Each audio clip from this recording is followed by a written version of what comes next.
Welcome to Games Under the Radar for June 2019. This series allows me to showcase some hidden gems and indie games that you might have recently missed out on, as well as giving me the opportunity to highlight elements I found interesting in each. I play many games each month because I enjoy trying to consume the largest range of titles that I can to not only entertain my often mundane existence, but also so I can help bring lesser known games to the forefront for you, the viewer.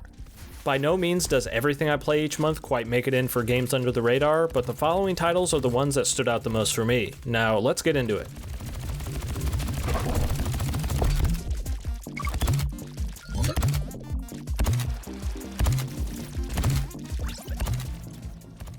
Void Bastards is a roguelite first-person galaxy survival game that takes smart inspiration from System Shock and combines it with FTL-style progression.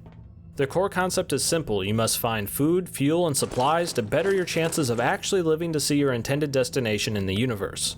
These ships that you'll be so kindly hijacking are all procedurally generated and are often filled with strange creatures, elaborate security systems, and of course, tons and tons of containers to dip your scavenging little hands into. All this junk that you're collecting gets processed through your recycling machine, which turns it into permanent new gear or upgrades that persist for each future run. Although at first glance this might look like a traditional shooter, it very much leans heavier into that middle ground between stealth and action, because a full-on assault without thinking tactically will often quickly whittle down your precious health that is quite hard to get back.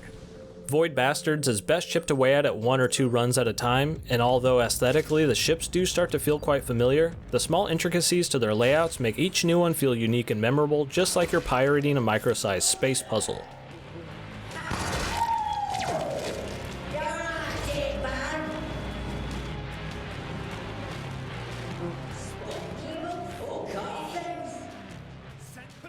Dragon Star Varnir is a classic-style JRPG with an incredibly unique 3-tier turn-based battle system.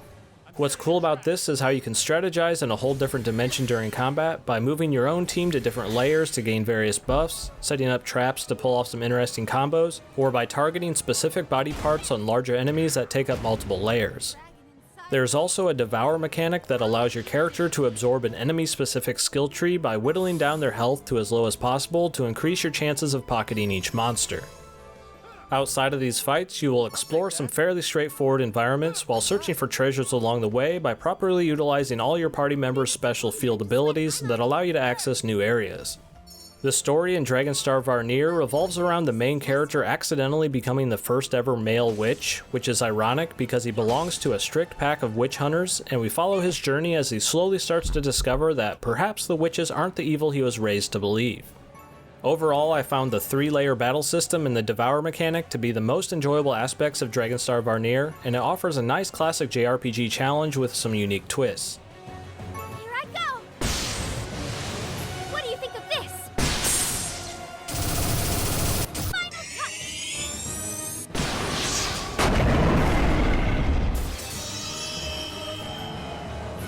This is all thanks to you. This entry is brought to you by Zloon, allowing me to briefly showcase their MMORPG World of Kings. Since this is intended to be played on the go, I found their hyper-focused take on the MMO genre to be quite interesting with how quickly it gets right to the point and gives you the highs of the entire MMO experience, all while trimming out many of the lows. Within the first hour of playing, I already had a full toolkit of abilities, a mount to get around faster, and even easily got matchmade into a dungeon with other players and took down a few bosses with them. Even this early on, I had to regularly kite around enemies, take down adds, and avoid AoE damage to make sure I didn't die. I always appreciate when games like this expect more from their player base, and don't keep the training wheels on for too long to the point where you get bored from the lack of challenge. That doesn't seem to be the case here. World of Kings has 4 playable races with 9 main classes that all have advanced subclasses totaling 27 distinct class variants. There is also full PvP, up to 25 player dungeons, and a huge world to explore and digest in any way that best suits your free time. If this looks like your kind of thing and you want to give it a go, World of Kings is free on the iOS App Store, Google Play for Android, and links to download can be found in the video description right beneath this video, as well as in my pinned comment down below. A special thanks to Zloon for sponsoring this section of Games Under the Radar and for helping to perpetuate the future of what I do here at Boomstick Gaming. Effie is a bite-sized 3D adventure platformer that harkens back to the good old days of mixing together puzzle solving, exploration, combat, and platforming, all while sprinkling loads of collectibles everywhere in between. The overworld is primarily a wide open space to play around with your shield surfing ability and to travel to a handful of key areas. The open world region is quite barren overall, but luckily once you get to those major locations, the level design really starts firing on all cylinders, which is where Effie really shines.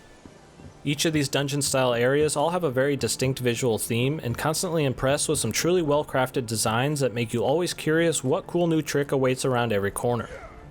The combat might be incredibly simple, but does get decently better the more upgrades you obtain, making you all the more eager for that next new ability. I would love to see this dev team get quadruple the budget if a sequel ever happens, because their level designers have the potential to make an amazingly larger and more fully featured world if given enough time and resources. Overall, if any of the following words perk up your ears, Jak and Daxter, 3D Mario, Ratchet & Clank, Zelda, Banjo-Kazooie, or Maximo, I highly recommend Effie's super condensed shot of all these things because you will cherish every step of this short and sweet adventure.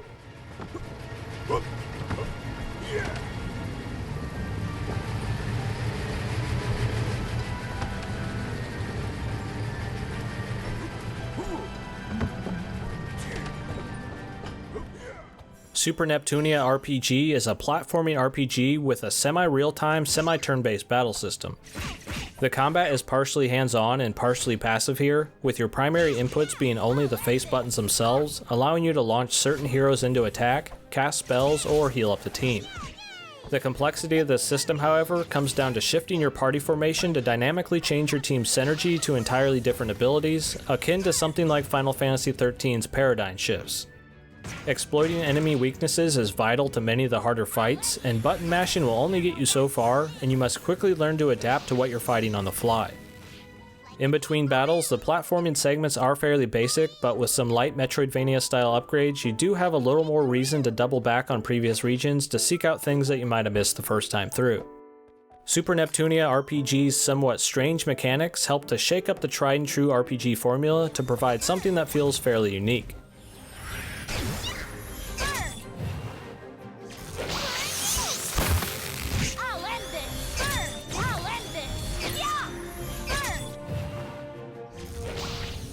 And that pretty much covers all the games that I thought might have slipped under some people's radar this month, and even if just one of these looked cool to you, my mission here was accomplished. Since Games Under the Radar is a series that focuses the most on you, your feedback helps to shape its future, and definitely let me know what your thoughts are on what could be improved or tweaked for the next episode. One more time, a special thanks to Zloong for sponsoring a section of this video, and again, links to download World of Kings can be found right beneath this video. If you like the style of content I do here, consider subscribing for more, and as always, this has been Alex from Boomstick Gaming, and thanks for watching.